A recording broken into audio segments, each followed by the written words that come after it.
Olha lá quem veio reagir com a gente. Olha lá, hein? Chegou bem na hora. Vamos ver. Você viu isso aqui já? Não. Você react espontâneo. Então vamos lá.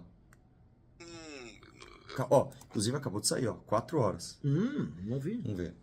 Galho mandou uma mensagem pelo Pix.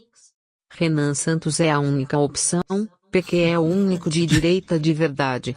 Aqui a gente não tá correndo o risco, inclusive, de ter uma galera cometendo exatamente esse mesmo erro que você acabou de descrever. Sempre tem, o risco. Inclusive mirando no Renan. Não tem? Óbvio. Uma galera, porra, como essa mensagem aqui, Renan Santos é a única opção. Eu entendo que tem muita gente.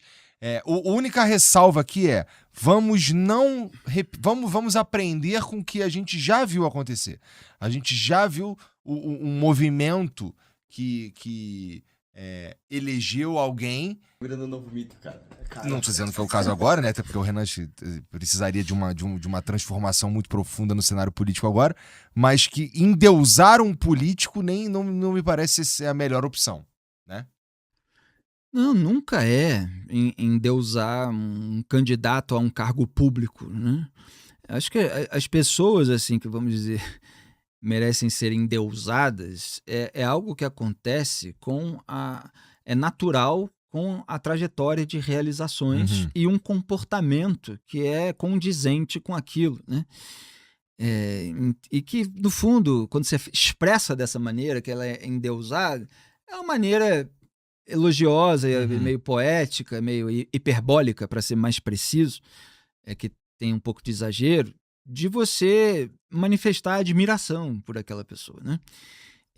E para isso precisa ter uma trajetória, precisa demonstrar uma série de qualidades ao longo do tempo e em situações diferentes, em esferas de poder diferentes.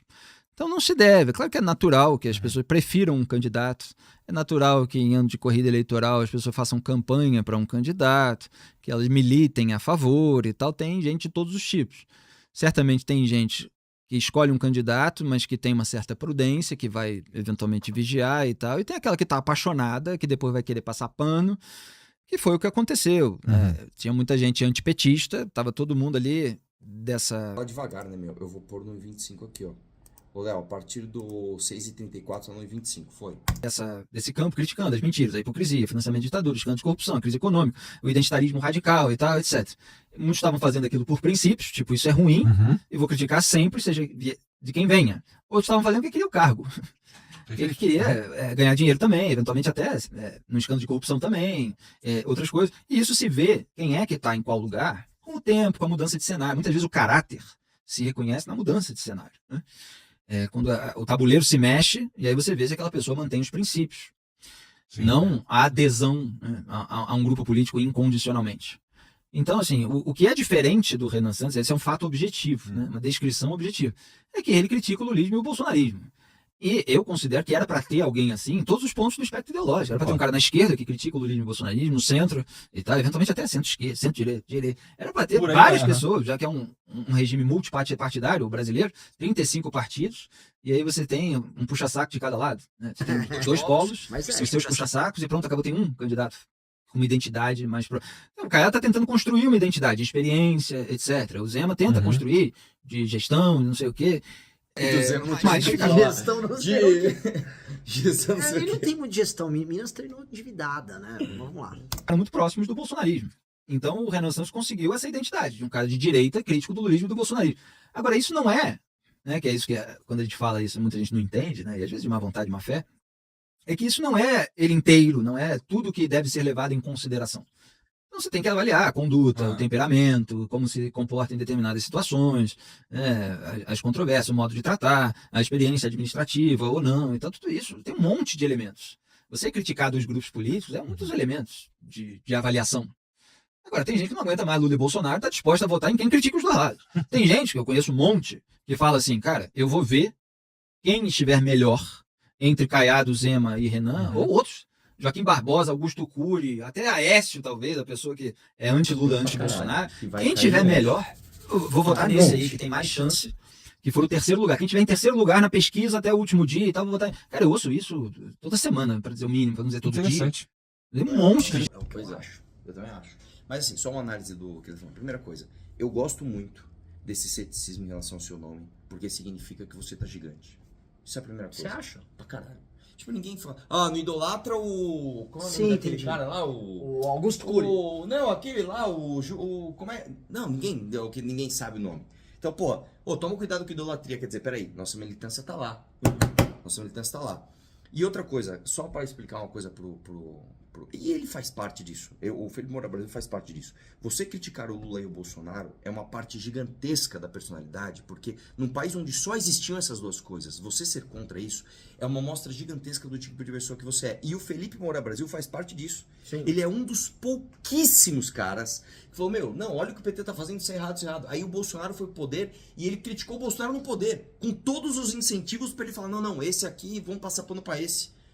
Então, o fato do Felipe Moura Brasil criticar o Lula e o Bolsonaro é de uma gigantesca parcela do que é o ser Felipe Moura Brasil. E do Renan é a mesma coisa, né?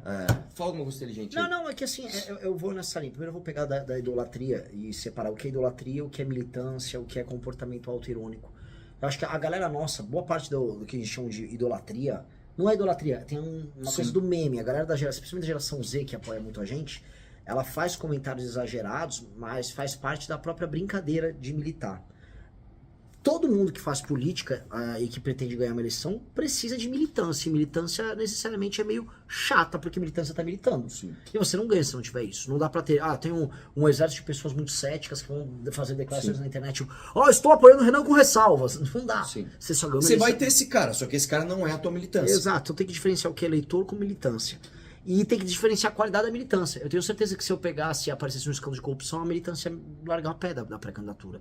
Acho que esse é muito o perfil nosso. E por que o perfil nosso? Porque é o que você falou. A gente já vem demonstrando, criando um filtro do tipo de pessoa que segue a gente, já faz um bom tempo. Então esse filtro tá dado. Eu acho que esse filtro permite que a gente tenha um tipo de militância que tem um nível diferente dos demais. A galera do bolsonarismo e do PT topou já ir pra um buraco que eu acho que não tem mais saída. O cara tá. Sim, os caras estão defendendo as coisas mais absurdas e acho que ali já dessensibilizou. Não tem o que fazer.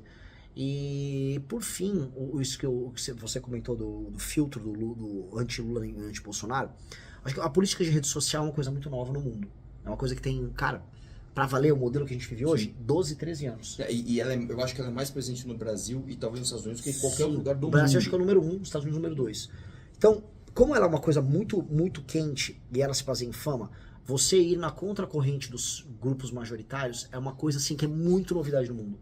Por isso que os gringos e o mundo americano conheceu o que a gente tá fazendo, porque os caras, caramba, é tipo um grupo que bate no Trump e tá crescendo na direita. Sim, é tipo isso. Então pra eles é inimaginável existir isso. E eu acho que por ser uma novidade, tem que ser encarado de uma maneira muito, muito diferente, porque é um sintoma de, enfim, inteligência e de caráter. Acho que o nosso lance é um lance de inteligência e de caráter. Sim.